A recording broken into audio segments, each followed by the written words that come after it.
Kani kadega batisi TV, bat pidang pet yaki kubor baman kasni, balwan rasha pi da ka orange nisan, lom so po niya fabricate Shillong, ringkat bat ka BDW International School Nongmansong, Langkarding Shillong. Admissions open now. Kumpa ong kaktian, kat banang rem, kat tanang serdam. Day hang ni bagi Nongrep ke jela jongiru, ki haban mat ya kini ka apon. Kat banang mi kisnam, ki Nongrep ki nang duak mensiem, bat kimla ban Pynïaid ya ka kamrep ke jongki, namar ba ka dau ba hi gade. Ka jingsha khnyat ha ka dor kamur, ha yo ha hat, ha ki Mahajon ne ki nong khayi ki bahe. Kumba ka long, haduk menta ki Nongrep shi ki thain nong kendong, kim da tiap tikina satya ya ka dor kamur jongki Marrep. Henry ki shania abet tang ha ki nong khayi ne ki Mahajon, ki bon ban thiet na man lang kisnong. Ban wan ra ka jing tiap ka patikina.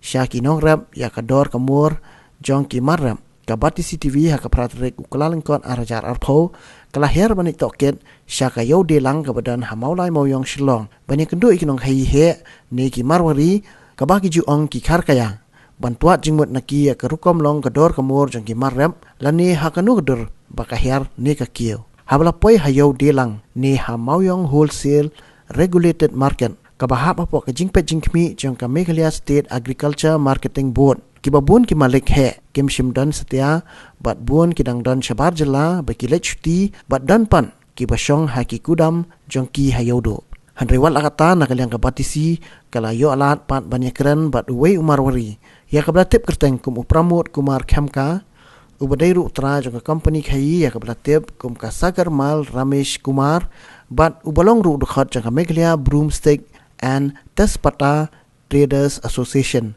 ni ka seng ka Pynïaid ka jingshalan ya usensar bat ya usla terpat na ka jela Meghalaya shigiwe pa ka jela jong kari India. Regarding Tezpatta, the price is 16 rupees to 23 rupees per kg purchase price, and broomstick it is take time. I think by 2 weeks it will arrive in the market. When it will arrive, then we can know about the price and the quality and the quantity.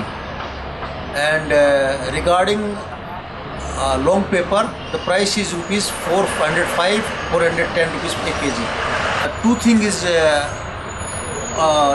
the price is different for the two varieties. Regarding this sticks, how much sticks are there in the in a bag, and the color.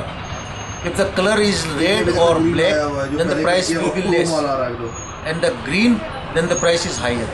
It is not fixed by farmers or by traders. The rates are depend on demand and supply. If the demand is high, then the price is high. If the demand is low, then the price is low. This Siliguri variety, because the area of Siliguri, nearby Siliguri, that is in radius of 200 to 250 kilometers.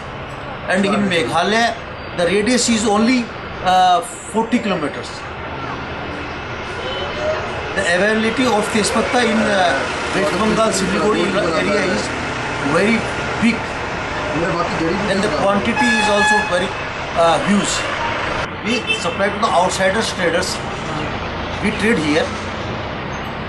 From farmers we purchase. In between farmers and us, one local trader is also engaged.